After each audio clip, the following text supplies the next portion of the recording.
Bismillahirrahmanirrahim. Saya di sini akan mencoba menjelaskan apa itu RAD dan implementasi dalam sehari-hari. Pertama, bisa dilihat RAD adalah RAD atau Rapid Application Development adalah proses pengembangan perangkat lunak yang menekankan siklus pengembangan dengan waktu yang singkat. Tahapan-tahapannya di sini ada perencanaan kebutuhan, di mana dalam perencanaan ini kita akan mencari atau mengidentifikasi maksud dari tujuan dari sistem dan kebutuhan yang diinginkan.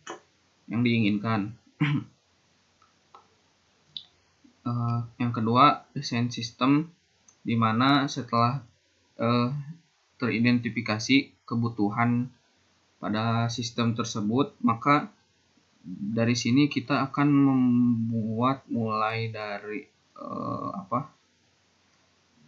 seluruhnya, mulai dari struktur data dan lain-lain.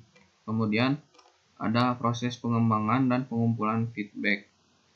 Pada tahap ini, desain sistem yang telah dibuat dan disepakati diubah ke dalam bentuk aplikasi versi beta. Jadi setelah tadi dibuat desainnya, kemudian di sini dicoba dibuat versi sampai dari mulai beta sampai dengan final. Si programmer dari sini akan terus melakukan kegiatan pengembangan dan integrasi dengan bagian-bagian lainnya sambil terus mempertimbangkan sebelum berlanjut ke tahapan berikutnya. Apabila aplikasi yang dikembangkan belum menjawab kebutuhan, programmer akan kembali ke tahapan ke nomor 2, yaitu desain sistem. Yang keempat, implementasi atau penyelesaian produk. Tahapan ini di mana program menerapkan desain dari suatu sistem yang telah disetujui pada tahapan sebelum-sebelumnya. Dilakukan proses pengujian terhadap program untuk mendeteksi kesalahan yang ada pada sistem yang dikembangkan. Kemudian kita lihat pada salah satu contoh dalam skripsi, di sini dia mencoba menerapkan metode RAD ini pada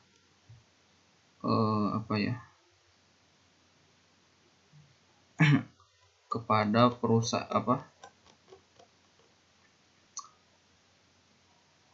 digunakan kepada sistem informasi penjualan berbasis web pada PT Simtex Mekatronik Jaya.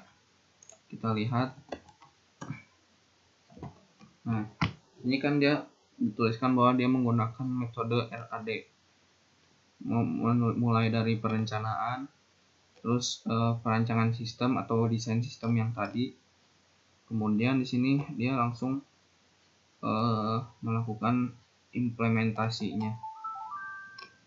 Kita lihat di sini dalam perencanaannya dia mendefinisikan tujuan,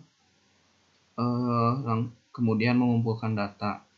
Terus dalam perancangan sistem desainnya dia menggunakan use case diagram, activity diagram, sequence diagram, class diagram.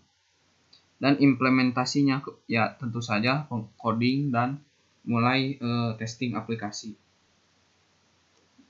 Kita lihat contohnya mungkin. Nah, ini kan dia membuat banyak activity diagram pada sistem desain tersebut. Perancangan dulu. Nah, kita cari yang perencanaan syarat-syarat. Nah, dia mendapatkan masalah dari PT tersebut. Dari hasil analisa diketahui bahwa sistem yang sedang berjalan masih terdapat banyak sekali kekurangan. Sistem penjualan web yang ada sebelumnya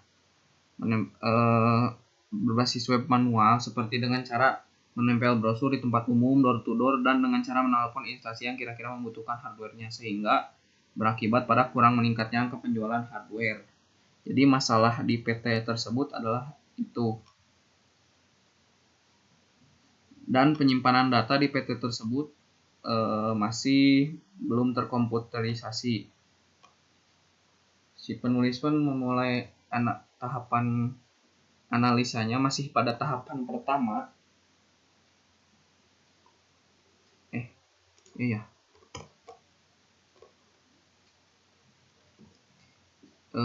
Masih pada tahapan pertama. Dia memulai analisa kebutuhan dari sistem yang kurang tadi di sini pada PT SMI tersebut.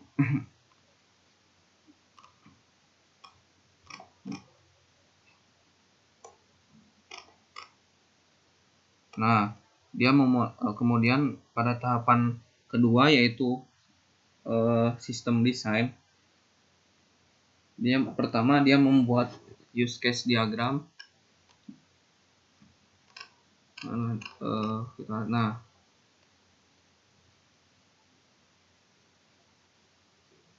Dia mencoba use case diagram seperti ini.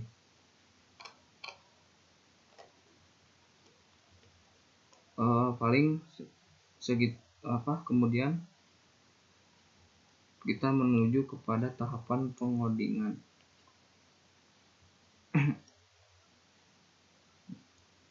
Dan testing aplikasi kita cari dulu sebentar. Nah, dia memulai dengan membuat database. Kemudian di sini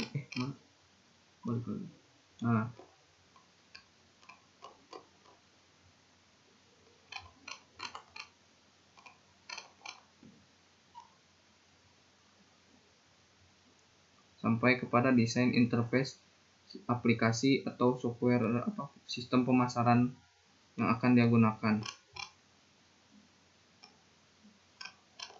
Mungkin segitu saja dari saya. Mohon maaf karena belum banyak yang saya ketahui tentang ini.